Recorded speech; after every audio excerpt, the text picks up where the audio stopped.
Hey guys, it's Lindsay with your monthly uplift for the Libre tribe.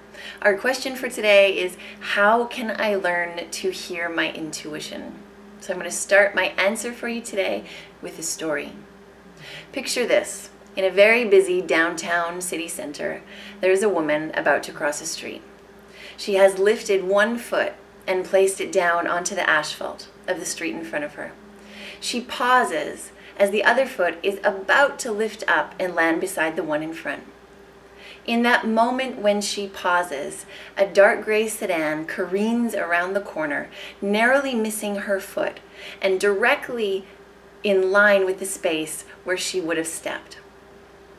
That woman was me, and the reason why I paused was because I had had this flash, this vision of a dark gray sedan careening around that corner that caused me to hold back just enough that I did not get hit by that car. This is one of the many ways that our intuition can show up to serve us in small ways and big, life-altering ones. So I want to share with you today the first and best way that you can access and hear your intuition.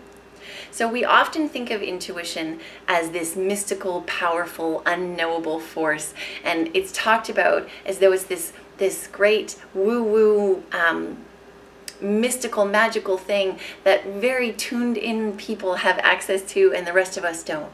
And that is just not true. Because the very first and best way to access your intuition is right in line with the way that your brain is programmed. So our brain is designed to facilitate our ability to know without knowing why. And I'm going to tell you why that is. The verbal part of your brain, that's the part of your brain that communicates to you through thoughts, logic, analysis. That part of your brain processes about 40 bits of information per second, which is pretty impressive. But the nonverbal part of your brain, that's the part of your brain that communicates to you through physical sensation. It processes between 8 to 11 million bits of information per second. So just take a moment to let that land.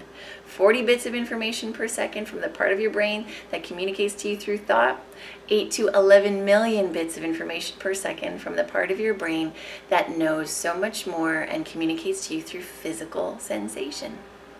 So let me ask you this. Have you ever had a moment where you said to yourself, this just doesn't feel right, and it turns out that you were correct about that? That was your intuition. That was physical sensation. That was the nonverbal part of your brain. So this is the part of you that all we need to do in order to help you hear your intuition is get you tapped into. So I just want you here in response and in answer to this question is to think of a time when you knew something was wrong. For most of us, that will come more easily than a moment when we knew something was right. So think of a time when you knew something was wrong. And I want you to dive into that moment. I want you to relive that experience knowing that it's only temporary. And then I want you to transition your awareness to physical sensation. That sense that you got in that moment and that you have again as you relive that moment is the same one that will show up for you over and over and over again, guiding you away from things that aren't right.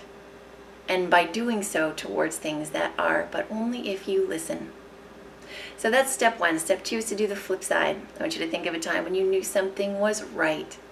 And I want you to relive that moment in your mind's eye and then transition awareness to physical sensation. What did you feel? What happened in your muscles, in your skin? What happened in any energy that might have felt like it was there or not there?